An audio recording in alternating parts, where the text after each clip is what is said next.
মুসা আলাইহিস সালাম একবার বনি ইসরাইলের মাঝে আলোচনা করছিলেন। হঠাৎ এক লোক বলে যে ইয়া নবী আল্লাহ মান আ'লামু ফিল আরদ, বর্তমান পৃথিবীতে সবচেয়ে বড় জ্ঞানী কে? তো মুসা আলাইহিস সালাম খুব বেশি ভাবনা চিন্তা না করে বলে ফেললেন আমি সবচেয়ে বড় জ্ঞানী। এটা ভুল বলেন নাই, কারণ যাকে আল্লাহ তাআলা ওহির জ্ঞানে ধন্য করেন তিনিই তো সবচেয়ে বড় জ্ঞানী। আমি সবচেয়ে বড় জ্ঞানী। তো আল্লাহ তাআলা এই রেসপন্সটা, এই আনসারটা পছন্দ করেন না। আল্লাহ তাআলা চাচ্ছিলেন মুসা আলাইহিস সালাম যদি বলতো যে আল্লাহই ভালো জানে বা আল্লাহু আ'লাম, আল্লাহই সবচেয়ে জ্ঞানী, এটা আল্লাহ পছন্দ করতেন। তো উনি যখন বলে ফেলছেন আল্লাহ বলে না মুসা, তুমি যে বলে ফেললে আমি সবচেয়ে বড় জ্ঞানী, তুমি তো সবচেয়ে বড় জ্ঞানী নও, তোমার চেয়ে বড় জ্ঞানী আছে। শুনে তো মুসা আলাইহিস সালাম বাবা, কি আমার চেয়ে বড় জ্ঞানী কোথায়? আল্লাহ বললেন ইযহাব ইলা মাজমাইল বাহরাইন, দুই সাগরের মিলনস্থলে যাও, ওখানে আমার এক বান্দা আছে ইসমুহু খাদির।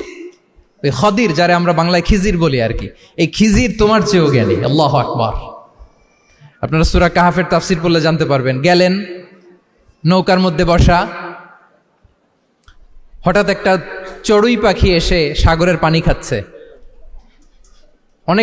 To make the long story short, বড় স্টোরিকে আমি ছোট করে বলছি।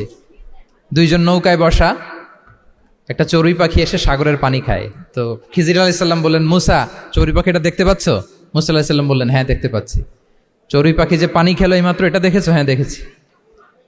পানি খাওয়ার কারণে চড়ুই পাখির চঞ্চুতে মানে ঠোঁটে যে একটু সাগরের ছিটে ফোটা পানি লেগেছে, দেখেছো? মুসা আলাইহিস সালাম বললেন হ্যাঁ দেখেছি। তো খিজির আলাইহিস সালাম বললেন এই যে